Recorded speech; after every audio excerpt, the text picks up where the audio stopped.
toda certeza todo mundo já deve ter ouvido falar nesse tal de Zika vírus, né? Você ouve um noticiário, entra no Facebook, Instagram, Twitter, o pessoal tá comentando muito isso. E aí resolvi gravar um vídeo sobre o assunto, né? Visto que é um assunto muito importante. Vale muito a pena a gente discutir isso, não só no sentido de passar informação, mas no sentido também de desmistificar algumas coisas. Todo mundo está dizendo aí nos veículos de mídia, e que na verdade algumas são importantes, algumas são verdadeiras e outras não são tão verdadeiras assim. Eu tenho percebido um despreparo muito grande das pessoas que trabalham com veículos de mídia no nosso país, a imprensa propriamente dita, e tem exposto ideias controversas com relação ao que a gente sabe sobre Zika vírus, mulheres grávidas e seus bebês com microcefalia e até mesmo agora, mais recente, a tal da síndrome de Guillain-Barré. Que história é essa? Vamos por pontos então, né? Vamos bem devagar. Primeiro detalhe, galera, Zika vírus. É um vírus novo? Não, não é novo. Nós já temos conhecimento desse vírus há bastante tempo. Não só ele, como o vírus que provoca a famosa febre chikungunya também, que chegou no Brasil recentemente. Todo mundo diz que chegou por causa da Copa. Na verdade, não foi bem assim, né? Nós temos relatos de febre chikungunya e Zika vírus bem anteriores à Copa do Mundo de 2014. Com toda certeza, na época da Copa, o número de casos aumentou, porque as pessoas que vêm de fora, já com a doença, acabam sendo picadas pelo mosquito Aedes, e se esse mosquito picar uma outra pessoa, ele vai acabar transmitindo esse vírus. Então vamos lá, pontualmente, vamos esclarecer alguns detalhes. Por que o Aedes? Muitos vírus têm um critério bem interessante chamado especificidade. Então esses caras, eles vão infectar células específicas de organismos específicos. E quando eu digo infectar células específicas de organismos específicos, eu não estou falando só do hospedeiro final. Eu estou falando também, no caso do mosquito Aedes, do vetor. Então, quando você tem a especificidade de um vírus para um determinado vetor, só aquele vetor vai conseguir transmitir, vai conseguir ser o portador daquele agente etiológico. Então aqui no Brasil, o mais famoso que nós temos é o Aedes aegypti. Não é o único vetor para essas doenças, existem outros. Aqui no Brasil, o mais famoso é o Aedes aegypti. Ele é o principal vetor dessas doenças citadas. Quais são as principais doenças transmitidas aí pelo Aedes aegypti aqui no Brasil? Nós temos a dengue, que são na verdade 5 tipos de vírus, não é apenas um vírus só. Nós tínhamos até um tempo no Brasil incidência apenas do dengue 1, 2 e 3. Recentemente, não sei de cabeça ao certo, caso de 2, 3 anos atrás, nós tivemos o surgimento do dengue 4 aqui no Brasil. Inclusive, pelo que eu vi na mídia, eu não tenho certeza, eu não acompanho essa epidemiologia, eu tenho visto na mídia que o primeiro caso de dengue 4 no Brasil foi registrado aqui no município de Niterói. Não tenho certeza dessa informação, foi apenas algo que eu ouvi. E ainda existe um 5º tipo de vírus da dengue, chamado de dengue 5. Até onde eu sei, nunca teve relato de caso de dengue 5 no Brasil. Isso porque eu estou gravando esse vídeo dia 11 de dezembro. Se surgir amanhã ou depois, vocês já vão saber que o vídeo vai estar desatualizado. Então primeiro tem a dengue, esses 5 tipos de vírus. Um outro vírus que o pessoal não está comentando muito aí na mídia, que também é transmitido pelo Aedes aegypti aqui no Brasil, é a febre amarela. Por que, Galves, o pessoal não tem comentado sobre a febre amarela? Por um detalhe muito simples. A febre amarela, dessas 4 doenças que eu vou comentar, é a única que tem vacina. Então não causa tanto alarde assim, porque se chegar ao ponto de uma epidemia de febre amarela, o poder público, a administração pública, principalmente a administração pública direta, conseguiria fazer uma campanha de vacinação e combater de forma mais eficaz aí esse problema. Então, dengue não tem vacina, o problema é crônico. Febre amarela, também transmitida pelo Aedes aegypti aqui no Brasil, tem vacina. E os 2 novos, que são a febre chikungunya e o Zika vírus. O que acontece? Com relação à taxa de mortalidade, a dengue é muito pior do que a febre chikungunya e do que o Zika. Por quê? Além de afetar as células endoteliais dos vasos sanguíneos, essas células são as células epiteliais, um tecido epitelial pavimentoso simples que reveste todos os nossos vasos sanguíneos por dentro, inclusive as 4 câmaras do coração, átrio direito, átrio esquerdo, ventrículo esquerdo. Esse vírus ele também afeta células hepáticas. E aí, como você já deve ter ouvido falar, embora o fígado ele tenha uma alta taxa de regeneração, essa regeneração é uma regeneração não funcional.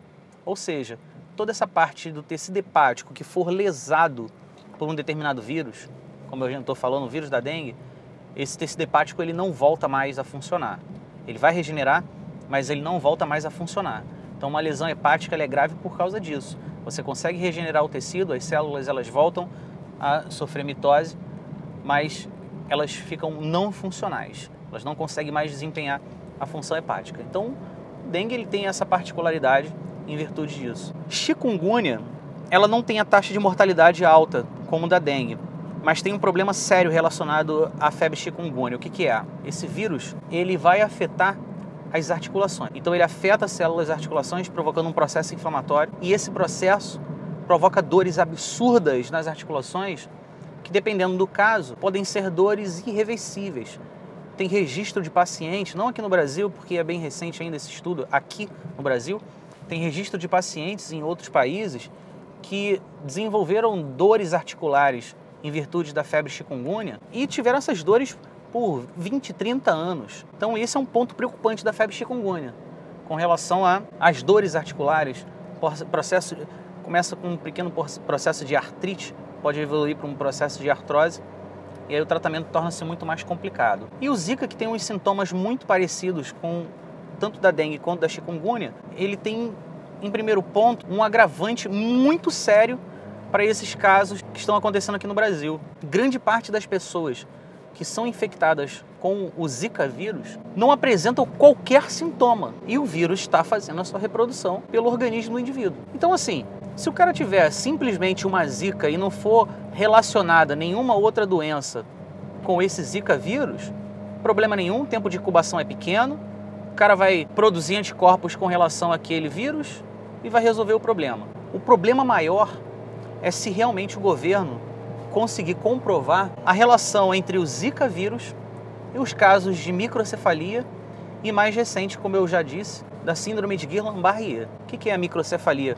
Para vocês entenderem melhor. A microcefalia acontece quando a criança ela nasce com o cérebro menor do que o tamanho normal. Isso é um problema congênito, ou seja, um problema que vai afetar essas crianças ainda no desenvolvimento intraútero, tá? Intrauterino. E como o crânio acompanha exatamente o crescimento do cérebro, o cérebro, como desenvolve-se pouco, ele sofre algumas lesões, ele desenvolve menos do que o normal, o crânio também acaba ficando reduzido. Daí o termo microcefalia, microencéfalo. O que vai acontecer com relação a isso? A microcefalia não tem cura. Você tem tratamento que podem melhorar a capacidade cognitiva, física, motora desse indivíduo. A cura não tem. Então é um problema muito sério. Se vocês ouvirem na mídia que existe uma relação direta entre os casos de Zika vírus e a microcefalia, a gente está passando por um problema muito sério. Segundo ponto, os mesmos veículos de mídia estão vinculando a imagem do Zika vírus a uma síndrome muito séria, chamada síndrome de Guillain-Barré. O que é essa síndrome? Até onde a gente sabe, estudos clínicos demonstram que essa síndrome ela tem um caráter autoimune. O que significa um caráter autoimune? Os anticorpos do indivíduo atacam ele mesmo, ou seja, o indivíduo produz anticorpos contra ele mesmo. Que no caso da síndrome de Guillain-Barré, os anticorpos que esse indivíduo está produzindo contra ele mesmo acabam afetando a bainha de mielina das células nervosas. Para quem não sabe, a bainha de mielina ela é produzida por dois tipos celulares, basicamente, no nosso sistema nervoso central e no nosso sistema nervoso periférico, que são o oligodendrócito no sistema nervoso central e as células de Schwann. A pronúncia correta, eu aprendi com o professor Moore num congresso que eu fui lá na Costa Rica. O professor Moore, que escreve livros de embriologia, a pronúncia correta é células de Schwann e não Schwann. No sistema nervoso periférico, oligodendrócito, sistema nervoso central, célula de Schwann, sistema nervoso periférico. Então essa bainha de mielina, ela aumenta a velocidade dos impulsos nervosos transmitidos por um axônio de um neurônio. Ou seja, com mielina o impulso nervoso é rápido, sem mielina o impulso nervoso é lento. Porém tem um detalhe. Se o neurônio ele já é mielínico, se ele já tem a bainha de mielina, quando ele perde essa bainha de mielina, ele perde completamente a capacidade de transmitir novos impulsos nervosos. Então essa síndrome de Guillain-Barré, ela é muito preocupante porque os anticorpos atacam a bainha de mielina do indivíduo, ele perde essa bainha de mielina, essa proteção, esse isolamento elétrico dos seus neurônios, e, como consequência, ele perde o seu estímulo neural. Que tipo de estímulo neural é perdido? Principalmente dois tipos. Você tem o estímulo neural motor e o estímulo neural sensitivo. Eu fiz um levantamento bibliográfico sobre síndrome de Guillain-Barré e consegui chegar à conclusão de que os pacientes com Guillain-Barré, eles têm muito mais a via motora afetada do que a via sensitiva, principalmente relacionado a movimentos de membros superiores e membros inferiores, braços e pernas. Como é que é geralmente o tratamento dessa síndrome de Guillain-Barré? Os médicos que tratam pacientes com essa determinada síndrome, eles tratam com a medicação à base de imunossupressores, e na parte da reabilitação, o profissional da fisioterapia tem um papel muito importante na reabilitação e no fortalecimento muscular desses indivíduos com síndrome de Guillain-Barré. Eu queria deixar bem claro que eu também fiz um levantamento bibliográfico sobre as relações entre Zika vírus e doenças neurais e não existe nada conclusivo até agora. Então tudo que a mídia está dizendo que já tem certeza e tal, não tem, é mentira. Não tem nada conclusivo, é tudo hipotético. Então, meu amigo, fica a dica. Se os caras não têm certeza e se esses quadros clínicos são extremamente graves, não custa nada prevenir. Ou seja, cuida do teu quintal, aquele papinho toda hora tem aí na mídia, porra, cada um tem que cuidar do seu. Filho, isso é verdade. Se você não deixar o mosquito proliferar, você vai diminuir a incidência, porque o mosquito não nasce com vírus. Para o mosquito transmitir o vírus, ele tem que picar alguém com vírus e depois picar uma pessoa saudável. Então, se você cuida do teu quintal, tu cuida da tua casa, você não deixa a água acumular, não deixa a proliferação da larva do mosquito, você diminui muito isso. Outro detalhe, filho, mulheres que estão grávidas em final de gestação, até onde sabemos, não há problema algum, até porque o crânio e o cérebro já se desenvolveram. Mas mulheres que estão no início da gestação, principalmente nos 4 primeiros meses, tem que tomar muito cuidado, porque como nós não temos certeza ainda se essa relação é verídica ou não, é melhor prevenir do que remediar. Galves, eu não tô grávida. Porra, e nem vou ter bebê agora. Tenho que me preocupar? Lógico que você tem que se preocupar, filho. Primeiro, você não tá grávida ou não tá grávida, mas a tua vizinha pode estar. Então você tem que se preocupar com o teu quintal se você não está criando um mosquitinho.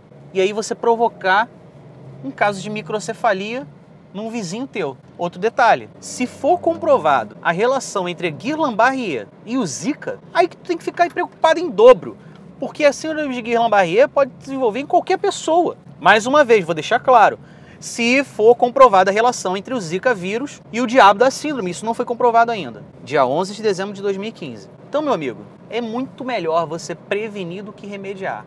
Outro problema que eu queria comentar sobre o Zika, nós não temos ainda um exame sorológico para detectar a presença do vírus no plasma sanguíneo do indivíduo. Então, qual é o procedimento que você tem para detectar se uma pessoa é realmente portadora do Zika vírus? Esse procedimento é bem complexo. Envolve uma técnica chamada PCR, uma sigla em inglês que significa reação em cadeia da polimerase. Polimerase é uma enzima que serve para sintetizar DNA, chamada DNA polimerase. Esse equipamento é um dos equipamentos mais modernos que nós temos hoje para fazer sequenciamento de material genético. Então, para você detectar a presença do Zika vírus, exatamente, você tem que fazer um sequenciamento genético. Tem que fazer um sequenciamento de material genético, senão você não consegue achar esse cara. Por isso que eu queria chamar a atenção. Se está todo mundo preocupado com o número de casos que estão sendo relatados, tu imagina quantos casos não estão sendo relatados. Porque não há como diagnosticar precisamente o Zika vírus se não fizer um exame de PCR, um exame de sequenciamento genético. Isso é muito importante. É isso aí, rapaziada. Gostaram do vídeo? Se quiserem mais informações sobre o assunto, dá um like aí, se inscreve no canal. Tem uma fanpage lá no Facebook, dá uma entrada lá. Eu tenho um tempo de resposta bem rápido. Professor Eduardo Galves. Qualquer dúvida aí sobre a área de concurso, sobre a área de direito público, ou sobre biologia geral no Enem, manda um inbox pra mim lá na fanpage no Facebook. Ou então pergunta aqui, ó, na descrição do vídeo mesmo. Eu vou começar a postar alguns vídeos aí relacionados à área de direito público também. É isso aí, pessoal. Obrigado pela audiência. Grande beijo, grande abraço para todos vocês e até o próximo vídeo. Valeu!